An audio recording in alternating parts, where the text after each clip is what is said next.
Bienvenue Joël. C'est un plaisir de t'avoir avec nous aujourd'hui. Donc, tu es une artiste peintre. Tu vas nous décrire un petit peu plus en détail ce que tu fais exactement. Et on est encore une fois ravis de t'avoir aujourd'hui. Donc, je te laisse te présenter rapidement et nous dire un petit peu dans quel cours artistique tu te déplaces. Merci de me recevoir aujourd'hui et de me laisser m'exprimer sur ce que j'aime bien faire, c'est-à-dire peindre et créer et évoluer dans ma peinture. Je suis artiste peintre depuis une quinzaine d'années. J'ai commencé à penser à peindre à l'âge un petit peu avant, il y a 20 ans à peu près. J'avais envie de faire du dessin et de la peinture, mais je ne me sentais pas légitime et parce que je ne savais rien faire en fait. Et on m'a dit, mais si tu n'apprends pas, tu ne peux pas te confronter à ce que tu sais faire ou pas, donc tu es obligé d'apprendre. Et donc, il y a une quinzaine d'années, j'ai trouvé par le biais de mon entreprise de quoi faire des cours de dessin et de peinture par le biais du comité d'entreprise. Et j'avais des cours académiques faits par un professeur des beaux-arts. D'accord. Et ces cours, ils t'ont amené vers quel style de peinture, si je peux appeler ça comme ça? Alors, ils m'ont pas amené sur un style de peinture directement parce que j'ai eu des cours de dessin avec différents médiums, 3 mois de cours de dessin, et même on faisait de la peinture, du dessin sur des nus, des modèles vivants, voilà. Et on avait 6 mois de peinture, de cours de peinture à l'huile. Donc peinture à l'huile, c'est de la rigueur, c'est de la technique, c'est du temps et un apprentissage de bases de fondamentaux qui m'ont énormément servi. C'est à partir de là, j'ai fait 6 ans de cours à peu près, D'accord. et c'est à partir de là où je me suis dit que j'apprenais des choses, et en parallèle, je me nourrissais de renseignements et sur des livres, de renseignements autour de l'art, en fait. J'avais besoin de comprendre. L'art en général, pas Oui. uniquement la peinture en fait. Ouais, l'art en général, le vocabulaire autour de l'art, le processus créatif. Après, si, je reciblais sur de la peinture, mais il y avait tellement de choses à apprendre. En cours, on faisait beaucoup de pratiques et j'avais besoin de beaucoup de théorie à côté. Il fallait que je me conforte dans tout ça. Je rentrais dans un monde que je ne connaissais pas du tout, même par le vocabulaire. Développer la vision en 3D aussi par le dessin, c'est quelque chose que je n'avais pas. Et les perspectives, les profondeurs, en fait, voilà, tout ça m'a énormément apporté. Et au bout de 6 ans, j'avais une collègue qui avait fait sa formation d'art thérapeute et elle me voyait un petit peu fatiguée, un petit peu dépérir. Et elle me dit, écoute, Joël, arrête les cours. Je dis, mais arrête les cours. Je dis, qu'est-ce que je fais? Eh ben, elle me dit, justement, elle me dit, tu cherches. Tu cherches ta touche, tu développes tout ça. C'est à toi, tu as de bonnes bases. Et elle me dit, fais-en ce que tu... 6 ans de travail pour consolider ses bases personnelles, pour pouvoir avoir de quoi faire pour se lancer et laisser libre cours à son esprit. Sûrement. Voilà, en fait, il faut un peu déconstruire ce qu'on a appris aussi pour exister, peut-être. Et ça m'a permis de chercher là aussi. Et je n'ai pas compris de suite ce que je voulais faire. Il a fallu que je fasse beaucoup de choses, que je traite de différentes façons pour voir en fait ce qui revenait et qui pouvait être pour moi une identité, mon identité. Et mon écriture picturale, il fallait que je la trouve en faisant beaucoup de choses. Et donc, je peux dire que maintenant, je peins à l'acrylique. Pourquoi l'acrylique? Parce que je peux mélanger des médiums différents avec des gels de structure. Donc, je peux modeler, je peux faire des liens avec tous ces médiums. J'ai un processus évolutif, justement, parce que si j'ai une thématique, comment dirais-je, une thématique récurrente qui est autour du bassin d'Arcachon avec de la nature, et je peux la traiter de différentes façons, en fait, et c'est ce qu'il y a de bien. Ça me permet aussi de faire autre chose, et je travaille sur de la corporalité, je travaille sur du patrimoine, de l'architecture aussi, mais je n'ai pas encore trouvé toute ma touche sur ces autres... voilà, et je suis toujours en train de rechercher tout ça. Je suis plus figurative, impressionniste aussi dans ma touche de figuratif. Et puis, alors on parle du non figuratif qui permet de pas reconnaître ce qu'on fait, mais de traduire des émotions Oui. et des sentiments, voilà. Et j'essaie aussi des exercices d'abstrait, plus dans du lâcher-prise, où je sais pas où je vais, et j'attends de découvrir à des moments ce que je vais faire et comment ça peut ressortir, en fait. Oui, on en Je suis reparlera. acteur et puis je suis aussi observateur de ce que je fais. Effectivement, ben, on en reparlera tout à l'heure. On en avait discuté un petit peu. Cette manière de créer est intéressante. Tu pourras nous redire un petit peu après. Tu disais donc que tu as eu l'envie de peindre donc déjà depuis une vingtaine d'années. Mais même avant ça, tu faisais déjà si on peut appeler ça de l'art enfin depuis longtemps en fait. Oui, sûrement de l'art brut petite. Ouais.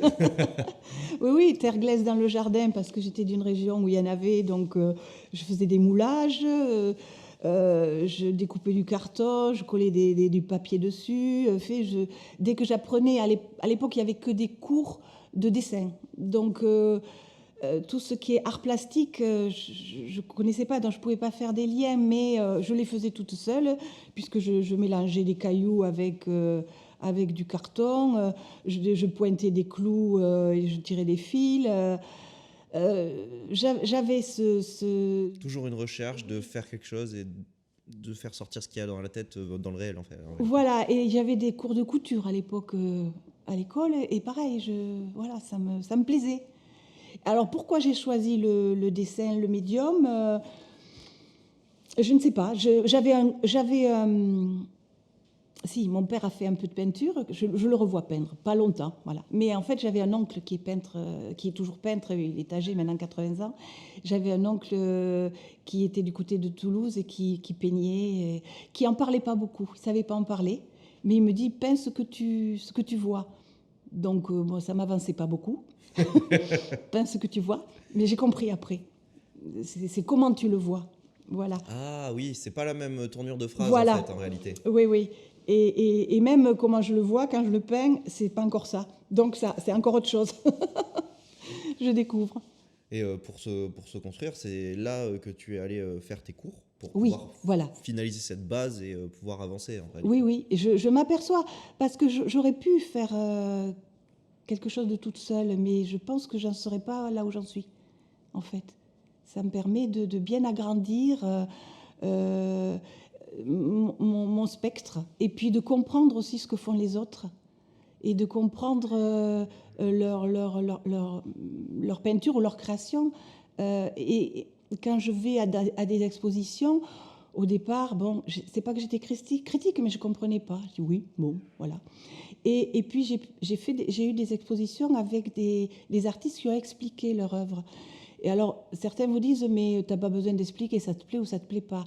Peut-être, mais quand ça plaît pas, il faut comprendre pourquoi ça plaît pas. Et en fait, quand on a une explication, on se dit, ah, c'est pas que ça me plaise pas, mais j'avais pas compris. Point. Ah, voilà. il y a ça aussi. Il y a qui ça. rentre en jeu, effectivement. Et chaque artiste a une sensibilité différente et le montre de manière différente aussi. Tout à fait. Donc, en fait, ça me permet, moi, d'exister aussi parce que là aussi, toujours pas légitime. Oui, mais j'ai fait ça, mais bon, voilà. Faut arrêter de se poser des questions. Et puis, j'ai fait ça, voilà. Et vous rencontrez des gens qui vous posent des questions et que vous pouvez après échanger autour de ça. C'est intéressant. En fait, j'ai appris à accepter ce que je faisais comme je le faisais, et puis à m'affirmer dessus, en fait. Oui, à prendre corps entièrement avec ce que Oui, tu oui, fais. de le Ouais. comprendre, d'être bien. Alors j'ai essayé de faire des choses, parce que en fait, quand je veux évoluer, je dis ce qu'il fait, c'est bien, ça me plaît. Allez, on va essayer ça, tout ça. Ok, je vais peut-être y arriver, quoi. Mais en fait, ça vibre pas pour moi. Oui, c'est juste, je vais pas dire une pâle copie, mais quand on reprend le travail des autres, souvent ça vibre moins facilement, comme tu dis. Voilà, mais avec toi-même. en fait, si je l'ai fait, c'est qu'il y avait quelque chose à chercher derrière, et je m'en sers Pour autre chose. pour autre chose pour moi, en fait. Je dis, bon, si tu as voulu essayer ça, c'est que quelque chose te plaît, alors c'est quoi le geste, c'est quoi le médium, et en fait, voilà, je cherche, parce qu'on ne peut pas rester toujours dans la même façon de faire les choses, donc je creuse, je creuse, et voilà, si j'ai fait ça, ben, il y a une raison, donc allez, on avance, on continue à faire. Et t'en parlais au début, en plus, tu es tout le temps en recherche d'évolution Oui, sur ton oui, travail, ça oui. en recherche et Ouais, ouais, ouais, ouais. ouais, apprendre. Sur des bouts de papier, sur des... Alors, je fais des petits formats de 5 sur 5 cm sur 5 cm et je travaille sur des grands formats, enfin grands, de 1,20 m sur 1 mètre. J'aime lâcher le geste aussi. Mais j'aime aussi être sur des choses très petites, avec des pinceaux très, très, Il très faut être fins. minutieux là pour aller Oui, récupérer oui, les oui choses. aussi. Et j'ai besoin de ces contrastes, moi, de ces contraires. Ok. Et ça fait partie de ta façon de créer, je suppose. Oui, oui, oui. Et tu peux nous expliquer un petit peu ton processus créatif, comment tu... Bon, tu nous parlais que tu vas chercher les informations, quelques idées chez d'autres artistes, que tu... Enfin, pas forcément des Oui, idées, oui, mais... oui. euh, comment dire certaines vibrations, en tout cas. Oui, savoir comment ça peut ressortir.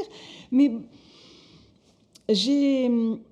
Il y a des tableaux que je vais faire parce que je connais ma technique et donc dans le figuratif, je vais faire une base et je vais un peu la transformer, voilà, mais je sais où je vais en fait, voilà. D'accord. Je ne vais pas me perdre. Et il y en a d'autres où je vais commencer, mais j'ai pas envie de peindre ce jour-là, je vais m'y mettre, je ne sais pas où je vais, ça reste comme ça. Le lendemain, je peux, si j'ai le temps, y revenir dessus. C'est toujours pas ça, je ne sais pas où je vais. Je suis obligée d'attendre. Et ça, je n'avais pas la notion de cette attente. Pour moi, je travaille. Alors, je travaille sur de l'énergie. Mes tableaux sont énergiques, énergie positive, je dirais. Je ne travaille pas sur des douleurs, je travaille pas. Voilà, ça, c'est pas mon message. Je travaille sur une spontanéité, sur de l'énergie, sur de la couleur. Et il y a un rythme. Et quand j'ai pas ce rythme, je suis voilà, ça m'agace. Donc, mais je suis obligée d'attendre. Donc, j'ai appris la patience et qui permet après de se dire ah ben oui. Au bout de quelques jours, des fois c'est quelques semaines, il y a quelques tableaux que je reprends 6 mois après, parce qu'il y a toujours quelque chose qui ne me va pas. Je ne l'ai pas mis en circulation, parce que pour moi, il n'est pas fini. 6 mois après. Oui, sur de l'acrylique, et je je le transforme parce qu'il ne me plaît pas. Donc je ne l'ai pas mis en circulation, parce que pour moi, il n'est pas terminé. Il y a pas un équilibre que je veux, voilà. Mais alors, qu'est-ce que je veux? Des fois, j'en sais rien, donc j'attends. Et, et ça se trouve, en une demi-journée, il est terminé, quoi. Parce qu'à un moment donné, tout s'est rencontré pour que ça me corresponde. Oui, que ce soit la bonne peinture, la bonne lumière, la bonne expérience en dehors. Voilà, à un moment donné, C'est point, ça, ouais. il est terminé. Alors, bon, j'ai ces moments-là, alors quand je travaille en atelier, je travaille aussi, je sors de ma zone de confort parce que j'ai commencé à faire des concours de peintres dans la rue. Donc là, c'est tout autre chose. Je suis sur, la plupart du temps, où c'est du patrimoine, où c'est de la nature, mais avec ma touche qui est un peu voilà, figurative, je ne sais pas trop ce que ça va donner, je me challenge. Je vois ce que je peux faire à un moment donné. Alors des fois, c'est des concours sur 5-6 heures de travail, et des fois, c'est sur 2 jours. Donc, le premier concours que j'ai fait, j'ai gardé un très bon souvenir, c'était à Saint-Louis-de-Montferrand. Nature agréable, soleil, tout était parfait, quoi. Je suis super, je vais continuer à faire des concours. Deuxième concours qui était quelques années après, j'ai fini sous le toit de ma voiture parce que ça crachinait fort. Le troisième concours, c'était aussi terrible, 32 degrés de chaleur, du vent, vent d'automne. Je ne pouvais pas mettre une touche, ça séchait. Ben là, il faut se challenger non-stop, quoi. Et le dernier que j'ai fait, c'était pluie non-stop, donc c'était sur photo et puis sous abri. Sur photo. Oui, sur photo du moment, Oui, en oui, fait. c'est ça, ouais. On va la, Ensuite, on va la chercher. Et justement, il y avait un paquebot qui passait en bord de Garonne. J'ai pris ce paquebot et je l'ai traité à ma façon. Voilà. Et les gens, ils se demandaient d'où je sortais ce paquebot. Mais il venait de passer, donc voilà, un instantané. Et je l'ai traité à ma façon, voilà, sur 2 jours. Concours. Et puis après, ce que je fais, c'est ce que j'aime bien faire, mais c'est encore autre chose, c'est des peintures sur commande. ok. Alors les gens me trouvent, me demandent si je peux faire une peinture. Alors à partir de là, on prend contact, je vais chez eux, je vois où pourrait être le tableau, on détermine les dimensions, ce qu'ils aimeraient, parce que s'ils me font appel à moi, c'est qu'ils ont quand même quelque chose qui les intéresse dans ma touche. Et chose que je n'avais pas encore saisie au départ, c'est qu'en fait, ma touche, je suis obligée de la transformer pour m'adapter. Et eux prennent possession aussi de l'œuvre que je crée. Donc en fait, il y a un travail à deux, il y a un binôme. Il y a des allers-retours, autant sur les croquis, sur les couleurs, sur... voilà. Il faut qu'ils viennent voir le tableau finalisé à la maison pour voir s'ils sont d'accord avec ce qu'ils voulaient, parce que c'est quand même une commande. Voilà. Je dois me déposséder, ils doivent posséder quelque chose, et ça bascule à un moment donné. Ça prend du temps, je ne donne pas de délai de temps, je ne peux pas. Ouais, bon, alors, une manière de travailler. Voilà, moi il ne faut pas que je sois bloquée sur un timing. Et si j'arrive pas à le faire, je leur dis. Ouais. Et si ça ne leur plaît pas, ils me le disent. Ça me laisse entière liberté. Oui, c'est ça. Puis tu as ta touche à toi, personnelle, c'est pour ça qu'ils viennent te chercher aussi. Voilà. Donc bien sûr, il y a cet effet de commande, mais ça reste un échange, et toi, il faut que tu te développes dans ton art aussi. J'ai envie de correspondre à leurs demandes, mais je peux pas disparaître. Oui. Alors, je me suis trompée à un moment donné pour une commande, mais que j'ai pu, parce que j'avais fait, je l'avais pas très bien comprise, cette commande. Et j'avais fait un tableau de transition, et je sentais que ça allait pas. J'ai dit, qu'est-ce qui va pas? On en reparle. Est-ce que... Oui, alors il me dit... Et puis la personne m'a amené des livres sur des souvenirs, et je devais travailler du désert, et ma touche était trop, je pense, trop agressive. Il fallait que ce soit beaucoup plus doux. En fait, j'ai maintenu quand même la commande, et j'ai dit, bon, je vais y arriver. Donc je suis repartie à travailler d'une autre façon, avec des glacis, etc. Et j'ai pu arriver à correspondre à la demande, et ça m'a fait plaisir, parce que bon... C'était du travail perso, mais voilà, pour un bon résultat. Oui, et puis c'est une œuvre qui va finir dans la maison de quelqu'un qui va voir tous les jours, en fait. Oui, tout à fait. C'est ça. Tout à fait. Et c'est comment... moi, j'ai une vraie question. Comment tu arrives quand tu arrives dans la maison des gens pour se dire, le tableau, il va peut-être aller là ou aller là? Tu regardes la lumière, tu regardes l'ambiance du lieu. C'est eux qui me disent où ils veulent mettre le tableau. D'accord. Ok. Voilà. Et ils choisissent le format. Okay. Après, on en discute, hein, mais bon... Ils choisissent le format, et à partir de là, j'ai même fait une toile sur mesure par rapport à un format demandé, et je sais où il va, donc je sais la lumière qui peut arriver. Alors ça, je ne l'ai pas appris, c'est un peu mon feeling en fait, hein, c'est cette partie-là qui est intéressante. Voilà, tous les tableaux, oui, je sais où ils étaient, où ils allaient aller, sauf un. C'est une commande un peu particulière. C'était la personne qui le commandait, c'était pour l'offrir à quelqu'un. Ah oui, donc là, on va pas aller chez les gens. Ça fait quoi? Je prends des dimensions. Et c'était une surprise. C'était une surprise, et c'était par rapport à un événement très particulier. Et là, voilà, et c'est la personne qui m'a commandé qui m'a challengé. Il m'a dit, si vous pouvez y arriver, parce que j'ai dit, vous savez, non, il me dit, je confiance en vous. Ah bon, très bien. Mais c'est comme ils disent ça. Mais il faut y aller. Mais ça a marché, apparemment. Oui, ça a plu. Mais en fait, à partir du moment où on me commande quelque chose, où on me donne l'idée, et où je la valide, l'idée de faire quelque chose, jusqu'au moment où je donne le tableau et je l'ai plus, je suis toujours avec fil rouge dans la tête du tableau, quoi, en fait. Hein. Ouais, ça m'occupe bien l'esprit. Et outre donc ces commandes, ces tableaux qui finissent chez les gens, il y a aussi des tableaux qui finissent dans des galeries ou dans des expositions.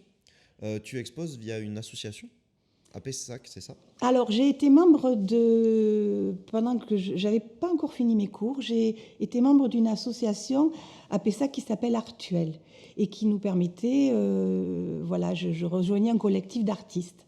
Et je me suis construite un petit peu, voilà, sur mes premières expositions collectives. Le président est décédé, il y a eu le Covid. On ne savait pas trop voilà, ce qu'on allait faire. Moi, j'ai développé mes expositions personnelles, donc j'ai su ce que c'était d'exposer et de préparer ces expositions. C'est du travail. Et c'est surtout du travail aussi au niveau communication. Là, je ne suis pas très efficiente là-dessus, mais on sait que j'existe. Voilà, j'ai Facebook, j'ai Insta, un petit site.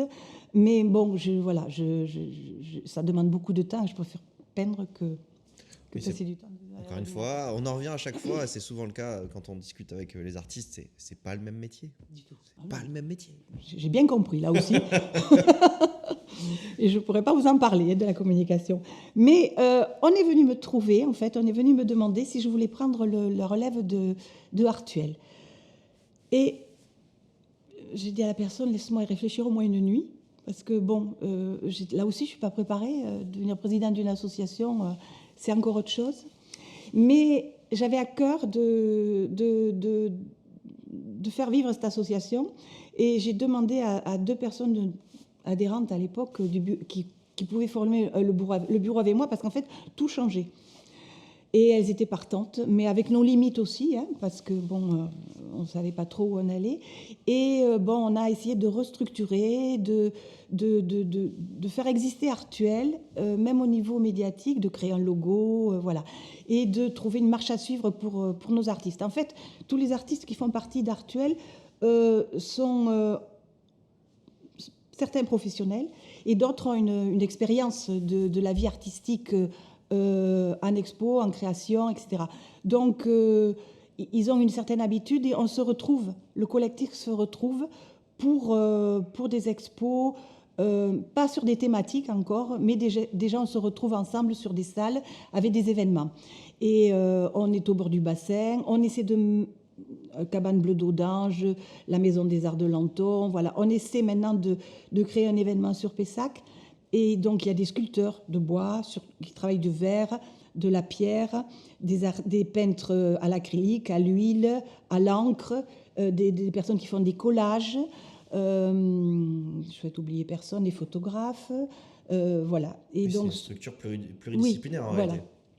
Et ce mixte est très intéressant parce que, bien exposé, bon, il accroche les gens, commencent à venir et à discuter un petit peu avec nous. Et je trouve ça intéressant, quoi.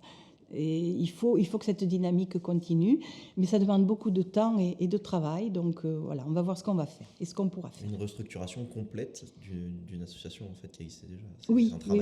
Voilà, mais qui n'était pas connue avec les réseaux aussi, les médias. Donc maintenant, si on veut se faire connaître, il faut passer par là aussi. Donc c'est ça qui demande du temps. C'est le passage obligé aujourd'hui, effectivement. Oui. Donc voilà, on n'a pas de site internet encore, mais on a des articles qui vont être faits là par une personne qui est venue voir l'expo, Madame Navarro, Muriel Navarro. Elle nous prépare un article et voilà, on a des petites vidéos et bon, ça va se faire tranquillement. Il faut. Et pour ces expositions, c'est toi qui les organises toute seule ? Alors, là encore dernièrement, on m'a dit, écoute, Joël, tu pourrais essayer de contacter tel endroit. Donc, je contacte, j'envoie des appels à candidature, oui, où j'en reçois. D'accord. Quand on a des habitudes, la cabane bleue, tout ça, ils nous envoient, donc on fait des dossiers. Après, on aimerait aussi exposer sur Bordeaux. Mais c'est des dossiers costauds à faire. Il faut savoir même un an à l'avance les œuvres que l'on pourrait proposer, les dimensions, etc. Donc tout ça, ça demande une préparation en amont. Mais voilà, sur Pessac, oui, on essaie de louer les salles, d'avoir le matériel. Mais bon, ça va se faire à plusieurs artistes parce que si cet expo doit exister, c'est avec tous les artistes. Donc on va demander. Tous les artistes de l'association. Voilà, on va demander à chacun. Oui, leurs idées, leur aide. D'une façon, chacun a quand même des compétences à faire autre chose. Et voilà, on va les mettre en avant toutes. Ce serait bien. Ben oui, ça sert à ça. Ouais. Et quand tu fais des expositions, vous faites des expositions sur un thème en particulier ou c'est un peu général et chacun met un petit peu l'œuvre qu'il veut ? Alors, on n'a pas encore de thème particulier. Ça sera un projet aussi, ou une couleur, ou voilà. Pour le moment, on essaie, comme quand même il y a plusieurs artistes, c'est assez diversifié, c'est pas mal de rentrer dans chaque univers. Vous vous déplacez de 3 mètres et vous avez un autre univers. Et s'il est bien mis en valeur, ça fait son travail, quoi, tout seul. Après, on verra pour les thématiques. Et moi, personnellement, je commence à donner des titres. La dernière expo que j'ai fait cet été, c'était sur le travail de la matière, parce que j'avais toujours ma thématique du bassin d'Arcachon, mais j'avais intégré beaucoup de matière dans mes tableaux. et je pouvais les détailler. J'avais fait un petit, comment on appelle ça, un petit café rencontre pour expliquer voilà, comment j'avais abordé cette même thématique sur différents tableaux et le travail qu'il y avait derrière, en fait. Voilà. Sur d'autres, j'avais mis une thématique de couleur. Voilà. Ok. Est-ce que vous avez des expositions prévues bientôt? Alors, avec Artuel, on en aura pour le bord du bassin d'Arcachon. Là, j'ai les dossiers qui sont partis. On verra cette année si on a de quoi faire une belle expo sur Pessac, donc c'est prévu. Et pour ma part, j'ai des expos à Casteljaloux. J'en ai aussi en Dordogne, où j'aurai cet été sûrement à l'auberge de la Double la possibilité d'exposer. Et puis, en fait, il faut que je m'occupe de faire du démarchage personnel aussi. J'expose aussi mes tableaux à la crêperie du Parvis, à Mérignac. Ils y sont assez régulièrement. Au Relais H aussi, à l'hôpital Pellegrin. Voilà, j'ai des petits Ouais, endroits. t'es un petit peu partout, en Oui, fait. oui, Ouais. oui, oui. Où on veut m'accueillir, je viens. Tant qu'il y a une belle lumière pour accueillir les tableaux aussi, c'est Voilà, c'est pas important. toujours le cas, hein, mais Ouais. voilà. Non, non, c'est pas toujours le cas, mais on y travaille. Ouais, c'est ça. Bon. Eh ben, je vais te remercier énormément pour cet entretien Ben, moi d'aujourd'hui. aussi, avec plaisir. Merci d'avoir été avec nous. Bon, la dernière question que tout le monde redoute à Ah chaque fois oui. sur la sélection d'une œuvre d'art, une seule, qui t'a marqué et pourquoi? Alors, celle en fait, qui m'est venue assez rapidement, c'est une sculpture, celle de Michel-Ange. C'est le David de Michel-Ange, que j'ai eu l'occasion de voir en vrai à Florence, et sur lequel j'ai un souvenir, voilà. Parce qu'il y a, voilà, il y a peut-être 35-40 ans que j'étais à Florence, donc je n'avais pas fait ma démarche artistique, je comprenais rien.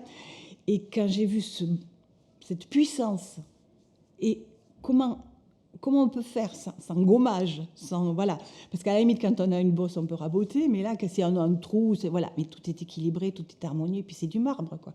C'est pas voilà, c'est pas du chamallow, donc voilà, ça me fascine ce travail, comment faire sortir quelque chose de ça et quelque chose de et tout ce qui est en fait, le marbre par lui-même aussi, tout ce qui est travail de dentelle sur le marbre, sur ces petites choses, je suis admirative. Voilà. Mais c'est très bien, merci. Merci beaucoup et on se dit à bientôt. Avec plaisir. Merci beaucoup de m'avoir reçu.